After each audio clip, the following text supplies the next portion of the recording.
ngā tīpare rau kawakawa o te motu whānui, tēnā koutou katoa. Nau mai ki tēnei hōtaka motuhake o Aukaha, e rere atu nei I Rānana, Ingarangi. E haere ake nei I tēnei pō, e rere tonu ana te aroha me te mati here ki te whānau o Joe Hawk, I te rehurehutanga o tōna tūpāpaku ki te rua I tēnei wiki. Āmana ki te mana kāhui ariki ki te kāhui ariki. I tūtaki te whare o potatau ki te whare o Prince Charles I tēnei wiki, me te aha he nui ngā hua I puta. Ai rere ana ngā kupu ākia tēnei uri o te arawa, ngai terangi me ngā tiawa, ki te iwi Māori ki haere āti nana mai ki Oxford. Ko Aukaha tēnei te taipūkōrero e tere atu nei, nau mai rā. Hei wāhi ake I ngā kōrero Aukaha I tēnei pō. E mātahe tonu ana a hane o tira ngā roimata me te hūpe ki te rironga o Joe Hawk rangatira o ngā tīwhātua o Rākai I rehurehu ki tōna rua I tēnei wiki. Me te ahai waipuke hia te whare o tumutumu whenua e ngā roimata o te iwi o tira o te motu whānui I whakaeke atu ki runga ki aia.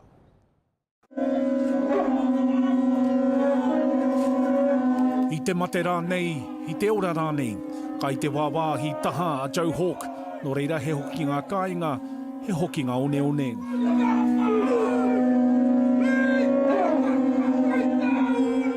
Ko takaparawhau kiko, kia takaparawhau one. Ka tau, ka hono ki reira. No te matenga o Joe Hawk, kua kōrero tia tēnei wāhi, hei oki ngā mōna. When we celebrate the 25th of May, that's where we go. That's where we go at daybreak. Aha koa, ngā ture Pākehā o te wā. We were not going to be told that we couldn't put him there. And we didn't want any legislation or any red tape to tie that up.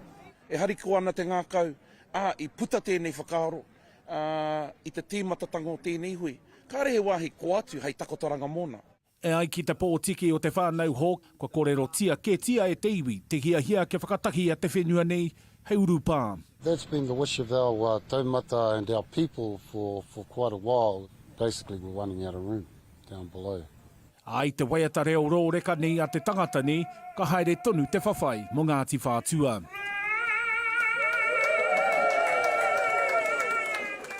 Tuma mao harawira, te ao mārama. Nō reire te rangatira e Joe, whakangaro atu rā koe ki te pūtahi nui o rehu ariki. Tau ārai te pō tītoko ki te ao mārama. Ko wai hape atu te kāhui ariki ki te wā kāinga, engari he nui ngā hua I puta I tā rātau haerenga mai ki Rānana I tēnei wiki. Me te aha I puta ngā kōrero mo te hui I wainga I te kāhui ariki o potatau te whero me Prince Charles I te hui o tira I tana hākari nui I tū ki St. James Palace I tēnei wiki. Mana ki te mana, kāhui ariki, ki te kāhui ariki. He mea tēnei e whaia I te tikanga tuatu tūmai. I roto I ngā tau, ko tiare tērā, ko puta mai ki runga o tūranga waiwai. I te rangi tonu nei, ko te makau ariki, ko te puhi ariki, ka puta atu ki tāna whare. Ko ia, ko te hakari nui a Prince Charles, hei whakanui I tāna tarati me ngā whenua tautoko te kaumāwaru o te ao. The Prince's Trust in Aotearoa is committed to young people and their well-being. We want to see all young people in Aotearoa thrive. Our focus at the moment is on entrepreneurship and enterprise. I believe it's the start of something special which the kingitanga can support in terms of connecting with indigeneity, indigenous whānau all across the world. We're already in discussions about how the kingitanga with its relationships with other Indigenous peoples can be connected into the mahi of the Prince's Trust. Tēnā koutou. The Honourable Priyanka Radhakrishnan, distinguished guests, taihui, young people, supporters of my trust. Nā te wheao o wera te kaupapa I tīmata I te tau, ko tei mano iwarau whetu te kaumā he tarahiti kia āwhina rangatai o te ao, kia tuki o rātou moimoia aha koa ngā tini āhuatanga o te ao. 75% of the young people are iwi Māori. And we're really proud of that and we're really excited about that. And therefore, since we're serving rangatahi, it's super important to us that our relationship with iwi and te kingitanga is super tight. Ko te puhi ariki a ngā wai hono i te pō, hei reo rangatahi ki te kingitanga o Ingarangi, he reo aki anō ki a ngai Māori. Ko aku kupu ki te iwi Māori, ki ngā rangatahi Māori, he āki a tātou, ki te whakakotahi a tātou i roto i o tātou mahinga katoa.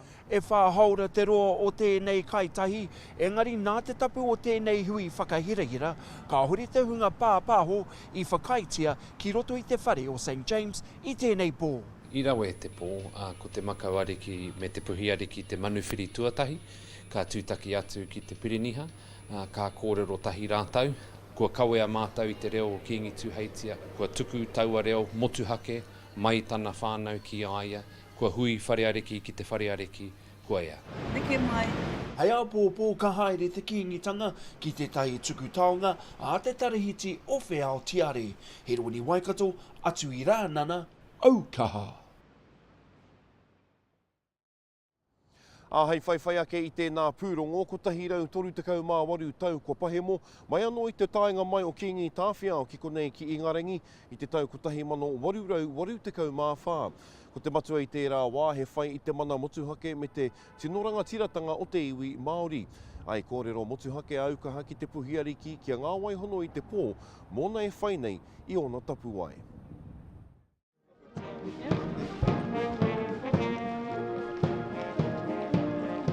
E hikaka ana te ngākau ki te tūtaki a Prince Charles. Ahakoa tērā hikakatanga oku, he wāhanga anō oku e horokuku ana. He wāhanga oku e rongo ana i te horokuku, i te nui o taku kōingo ki ngā whenua. E ahua he ana taku manoa i taku tainga mai ki tēnei whenua, e kite ana i te rahinga o tēnei whenua, i te huhua o te whenua. Tai mai ai rātau ki Aotearoa, ki te aha, ki te murui o tātou whenua, ki te kōhuri o tātou tūpuna i o tātou mokopuna, ki te murui o tātou taonga, mo te aha te take.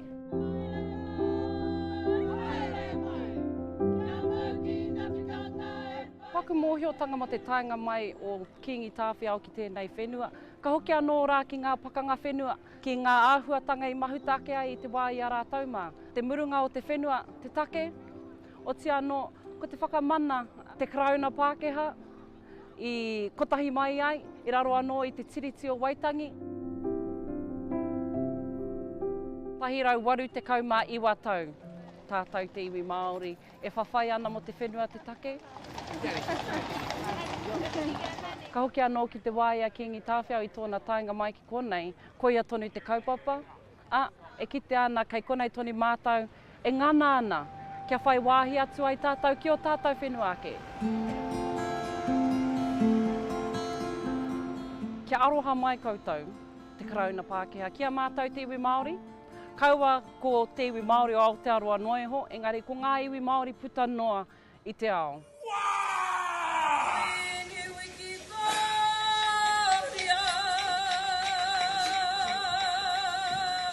Ko roa nei tātou, ko tāmitia, ko whakaparahakotia i roto i ngā tau nō reira, kia aroha mai kia mātou. E noho pōhara nei, i o tātou whenua, i o tātou tikanga, i o tātou kaupapa e Māori ai tātou te Māori i roto i tō tātou ao Māori. Mā te tūhono pia, mā te taumai o te rongomau, o ērā āhuatanga katoa, e whai wāhi ai tātou, ki te koke whakamua i roto i a tātou, mātua rā, ko te whanaketanga o te iwi Māori. Hei roto anō i te kotahitanga, te huarahianga whakamua. E kore e a tātou i tētahi aha ki te kore tātou i whakatahi i a tātou anō. Whakamau to titiro ki tā whitira, ko tau piri te maunga potatau te tangata te... Whakakotahitia tātou, e whai mana i tātou, e motuake ai tō tātou tū i roto i tō tātou ao. Turanga wai wai mō te kingitanga te tongi whakamutunga mātutaera aue hoki aue. Whakawhiti atu ana ki Oxford i nāia nei, tērā tētahi uri no te arawa no ngā tiawa me te piri rākau, e whakanukunuku ana i te whare wānanga mana nui o Ingarangi. Ki te whakatakoto i tētahi ara e haere mai ai Tainui Māori, ki konei ki te whai i ngā tapu ai o Makareti Papakura, wahine rongo nui o te arawa, i konei e ako ana i te whare wānanga o Oxford i ngā tau rua te kau. Oxford, te tai o ngā whare wānanga whakahirahira o te ao. Its graduates include presidents, global leaders, including, and scholars, scientists, Albert Einstein. Divergent. Ko Evie O'Brien kai rangapū matua Māori tuatahi ki Rhodes, a e waihanga tiana e rawa ko Elizabeth Kiss, te tāhuhu rangapū, i te tai hōtaka hei tō mai i ngā tauira Māori ki Oxford. Te Hononga, the Māori Study Tour, is a tour for up to 20 Māori graduate students to come and spend 10 days here. The 10 days will be spent meeting with staff, learning about how to apply to the University of Oxford, how to write their personal statements, which are all the tricks of applying to get into this university.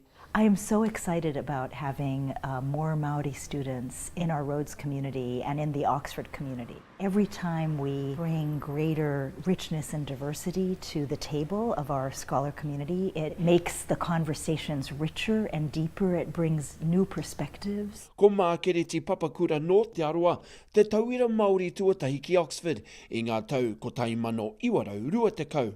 She was the first Indigenous woman in the history of this university to study here, to matriculate into the Department of Anthropology at the university. Unheard of, unheard of. So before 1920, women were not allowed to enrol or to graduate from the university. And our māreikura from Tūhourangi, Te Arawa, came here. They told her she couldn't do it. And she said, watch me. So this is Makareti's manuscript that she prepared over many years, essentially telling the story of Tūhourangi, of Te Arawa.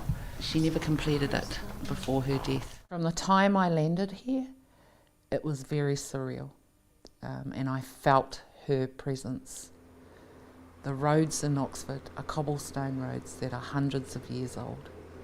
And when I think about it now, that she clip-clopped on those cobblestones. Makareti led the way, in the most prestigious university. Neke atu i te kotahi mano tau te pakeke o tēnei whare wānanga. Engari he rua noiho ngā Māori, kua whai ngā tapuai o Makareti Papakura. Ko tā Robin Mahuta, taukuta ngā pare hopa, rātou ko merata kāwharu e tahi Māori i pōtaingia i te whare wānanga nei. You will find the most cutting-edge research here across every field, from the humanities to the sciences to medicine to anthropology. My hope is that Māori students will be really excited to be a part of that community. They will have a lot to contribute, but that also they'll have a lot to learn and to gain. Hei tāna anō, kua kitea ke tia te angitu o te hōtaka mō ngā iwi take o ahi tareiria. The vision behind Aurora was to enable Aboriginal young people to aspire to be part of of scholarships like the Rhodes and to come to places like Oxford and Cambridge. At the time that it was established, there had never been an Australian Aboriginal student at either Oxford or Cambridge. Hei oi anō, hei tā iwi, he nui tonu te horokuku o te iwi Māori ki tēnei whakaro. This is the centre of the empire. Why would Māori come here? This is where decisions were made that profoundly impacted, what occurred in New Zealand, the colonisation of New Zealand. The flip side of that is that we have a contribution to make, that we belong, that we have a right to be here. Ko te tūmana ko o O'Brien mā, ka timata te hōtaka hei te marama o Whiringa Ārangi i tēnei tau. He roni waikato, Aukaha. Ka haro te rere i nāia nei ki Clarendon Park ki te tūranga waiwai o Hinemihi Wharenui. O tirā ki te whakaeketanga atu o te kiingitanga ki runga ki a rātou, me te tāpai atu i tōna tautoko ki ngā karanga. Kia hoki atu ngā whakairo o Hinemihi ki te wā kāinga, a kia hangaia mai he Wharenui hou, hei whakatū mai ki Ingarangi o tirā ki Clarendon Park. Haere mara e te kāhui ariki e. Ko tau te kāhui ariki ki te kāinga o hine mihi I runga I te tautoko kia whakahoki ia ki te wā kāinga. Kura pupua ke te ngākau, te nui o te aroha, te nui o te manaakitanga. Kua tukuna e te maru o hine mihi, e Ngāti Rānana kia mātou, ki te makau ariki, te puhi ariki, I tēnei rā. Umi e, hui e, ai ki e. He mea whakatau te puhi ariki me te makau ariki e Ngāti Rānana, me ngā mana o te maru o hine mihi, me te National Trust anō hoki, me te hikaka hoki o te ngākau. Very, very special. I mean, goodness, to be able to welcome the kingitanga and on such a beautiful, beautiful day, isn't that exciting? It's a privilege for Ngāti Rānana to be able to welcome them. It's a privilege for me on behalf of Te Maru o Hinemihi to be able to welcome them. Tata ki te kotahi rau toru te koutou, a Hinemihi e noho ana ki Clarendon Park, whai muri te hokonga ona e William Onslow te kāwana o Aotearoa, engari kua au atu ngā tono kia whakahokia ia. We were approached by the Ngāti Hinemihi tribe and by their wider supporters in such an open and constructive way. And then we had lots of conversations here in the UK and asked lots of people how they felt about the possibility of the exchange. So it's a decision that we've come to communally through conversation. Ko te whainga te tarehiti culture and engagement, kia whakahokia ngā whakairo ki Aotearoa ka matu, ka tuku whakairo whakahirehira hou, mo te tahi whare nui anō ka tū ai ki te papa o Clarendon. Ready to go. We're sad that she goes, but we understand that she has to go. I think for us, it would be more, what are we getting in return? The wonderful project that we're now engaged in is both returning Hinemihi to her family back home in New Zealand, but in return they're going to help us to create a new meeting house here to keep that Maori life, that New Zealand life going here at Clarendon Park. No te taurua mano te kaumaiua ngā whakaero o Hinemihi, ka turakina kia pai ai ki te whakahaumanu me te tiaki I a rātou. Hinemihi's carvings are in a museum store at someone called Fishbourne Roman Villa, and they've been carefully stored both in a way that is respectful to Hinemihi while she sleeps, but also in a way that allows the community to continue to visit her. And our ultimate goal, all of us, is to have the kuia return and have a whare in place. So we need to be working together to make that happen. Around this side. Hei te hepe te mō o tēnei tau, tētahi tira no Aotearoa, ka tai a tinana mai ki tō rātou whare. He roni Waikato, Aukaha.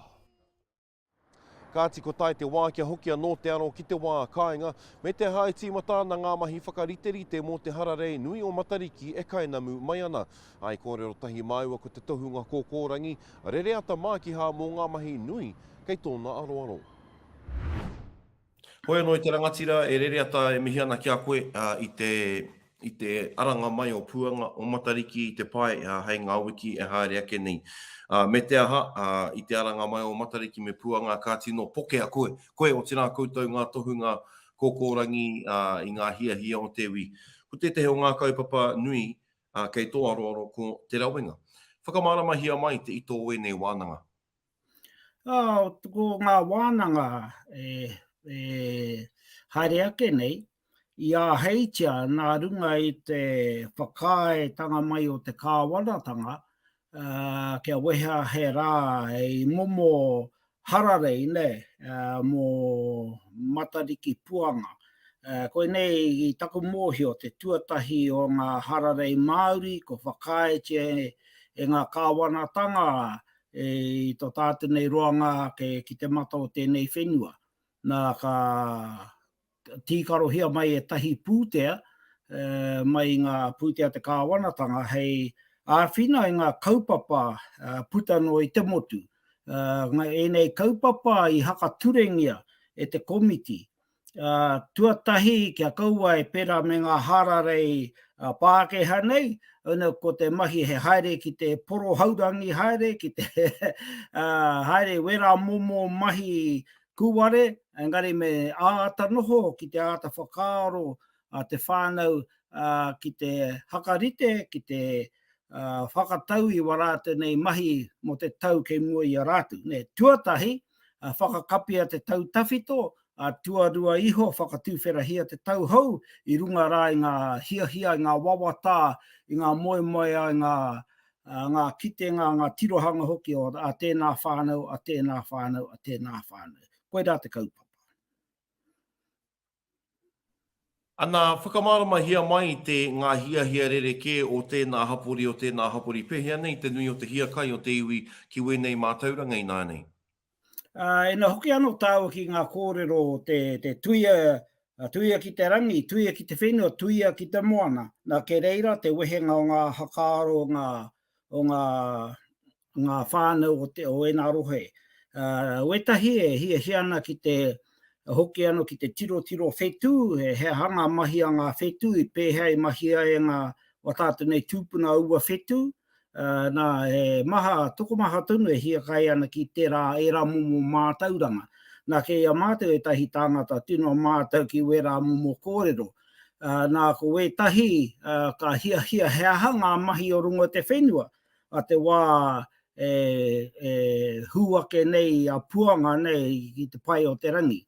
Nā ka hoki ana ki we rā mahi nei ngā tūpuna, te tōnga o rehua, te aranga mai o puanga, ka kapia te tautawhi toi te tuatahi, ne? Kapia ngā mea kore take ki hei oti ia koe te tauko hipake, hei aha mau taima te tō mai ki roto I te tau hou. He kaupapa tuatahi te rā, hei kapi ngā mahi o te tautawhi tō. Nā ka huri ati koe ki te ngā tirohanga mō te tau heke mai nei, te rā te tōnga o rehua, te aranga mai hoki o takurua.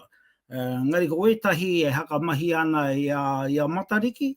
He matariki he tō muri mai I te aranga mai o puanga. Ngari he kaupapano hoki wa rātou kua roa ke haka haere ngi ana mo matariki. Tīmata mai ana te wai a tātou I te moana nui ākiwa. No reira hara I te mea no nai ana, ngari he tawhito e nā hoki ana ki we rā mumu tikanga e rā mumu kawenga, e rā mumu whainga, mo te hakaora I te tangata, hakaora I te whenua, tiaki I te whenua, tiaki I te ngahere, me te hoki ano ki te tiro mo te iwi noho taha moana, ki te hakaora mai ngā watātou nei moana, ngā kai roto watātou nei moana. Nā he maha mātou nei rōpū, ko tīmata hia te rā mahi ngā tau no atu ki muri. Engari hore kau e whiwhi pūtea mo e rā momo mahi, nā te mea e hore kau e tautoko hea ana ngā pūtai o Pākehā nei, ne? Kei reira te rarura. Ngari ai nei, ko whai wāhi, whai pūtea a mātou ki te haere, ki roto I tēnā rohe, ki tēnā hapu, tēnā marae, hei kawe I ngā kōrero ki te iwi. Kei te ahu āwanga tonu tō uri o ngā puhi a David Seymour, o tira te momo I Christopher Luxon, te kai arahi o te pāti nāhi nara, kei te whakapaua wenei pūtea ki tēnei hararei hou e hāngai ana ki tētahi minority, ki a rau, a rā ko te iwi Māori tērā. He hau whakaro ki we rā momo wero kupu taunu I tēnei kaupapa? Ko ware ke rāua, I te take, ko tata rua rau tau rātou, kawe ana I te oranga o te whenua nei, nā runga I ngā whenua I tāhaingia e rātou, ne? Tuatahi. Tuarua iho ka hore anō rātou kia wehe he wāhi ki roto I ngā akoranga roti wa tātou nei kura mo te ko tahi rau waru te kautau. Nā he roa te rā wā I parea nei, I whakatahaina, I whakatau reka hia e rātou ngā kōrero tuku iho a tātou nei mātua tūpuna. Hore kau he wāhi kei roto I te ngā akoranga o roto o te whare mātauranga mo ngā kōrero tuku iho a tātou nei mātua tūpuna, ke heke ai hoki ki o tātou nei mokopuna, ke hakapono ai o tātou nei mokopuna, hore kau tēnei mea te ao nei, tēnei mea te summer, te autumn, te winter, me te spring, nei, nā te Pākehā tērā. Ina tiro hia ke te ao Māori, ka hoki aro tātou ki ngā matiti o te raumati, me ngā kaupeka o te hōtoke. He rere ke te tirohanga, he rere ke te whakaaro, he rere ke ngā kōrero o tātou nei mātua tūpuna, mo te tiro ki te tai au ki te era e ako ngiana I roto, I ngā kura I roto I ngā whare wānanga e tautoko hiana I ngā tokorua kore takeira, ne? Pātai whakamutunga ki a koe te rangatira. Nō reira, ka pēhea tō whakanui i te rā hararei o kawa o Matariki i tēnei tau. Iau e tiro ana au ki taku wātaka e hoki mai ana i te huarahi. I tau hara, ka te mea e heke atu ana ki roto tauranga moana ki te haere, whakahaere e tahi kōrero mo e tahi o ngā kamupene roto tauranga moana hia ana ki te wai pātai mai heha tēnei hararei te Matariki, tēnā ka wātea koe te haere mai te kōrero. Nā heke atu ana ki tērā, nā ko te rā o te hararei, nā e hoki mai ana i tauranga, nā te rā muri mai o tērā, ka hoki ana ki roto o ngā wānanga.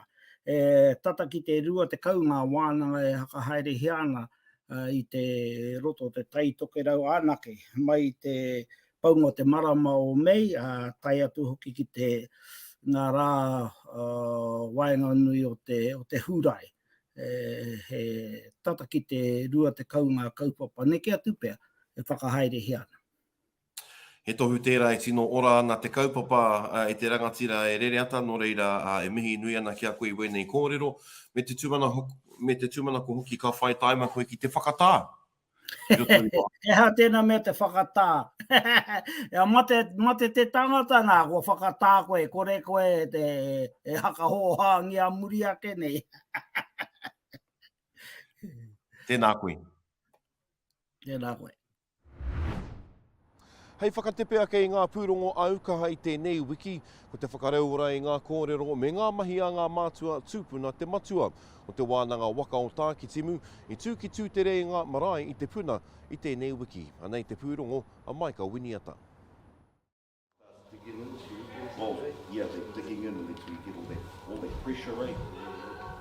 Ko te kaupapa nui o tēnei wānanga, ko te whakakao i ngā kāhui, i ngā tāngata, i ngā whānau, i ngā hapu, i ngā iwi o te waka tapu o taki timu. Kia au mai ki runga i tēnei kaupapa, kia whakakotahi ai mātou i runga i te kaupapa o te waka, kia haumi tō tātou whānau, kia haumi tō tātou waka, i runga i te kaupapa whakakotahi, kia tirohia tētahi whakakitenga mō ngā rangi kei te whai mai, kia ora nei noa i tēnei kaupapa o te waka i roto i ngā rangi kei te haere mai.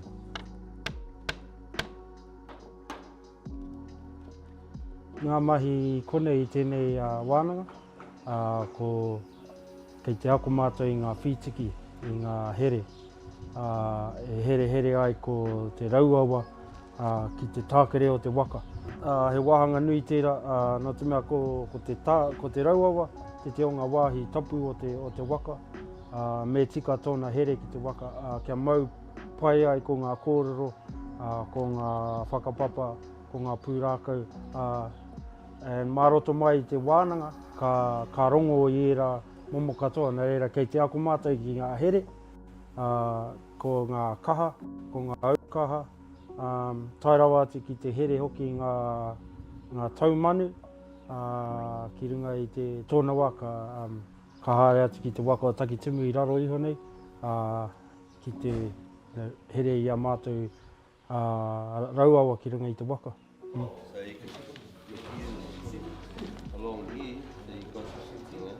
This wānanga is humbling because it's all the tools we use are all from nature. There's no nails, there's no wires. It's all about working together and learning and making the waka strong so that when we're out on the water we're safe. So the long-term goal is to maintain what's been left to us by our tūpunas, the tikanga, the wēratu mea, karakias, keeping all our people together. O te pai tawhiti meki o tēnei wānanga, kia whakaako i a tātou iwi o tauranga moana ki ane mahi, koeno kia heke tonu tērā akoraga, kia mātou uri, kia mātou mokopuna, haere ake nei, kia ora tonu e nei mahi, kia tiaki pai tā tātou, tā mātou waka o takitimu, kia tiaki pai e nei mātauranga o te mahi waka, ki roto nei o tauranga moana, nā reira ai, koera te pai tawhiti. Ka te te iwi koira katoa ngā karere Aukaha i tēnei wiki, mo te whānuitanga ke o wā mātou pūrongo tēnā toro atu ki te taupānga whakawhiti ki ngā pai pāhopori a Aukaha rānei. E ngā mana huri te motu atu i Rānana, pō Māori.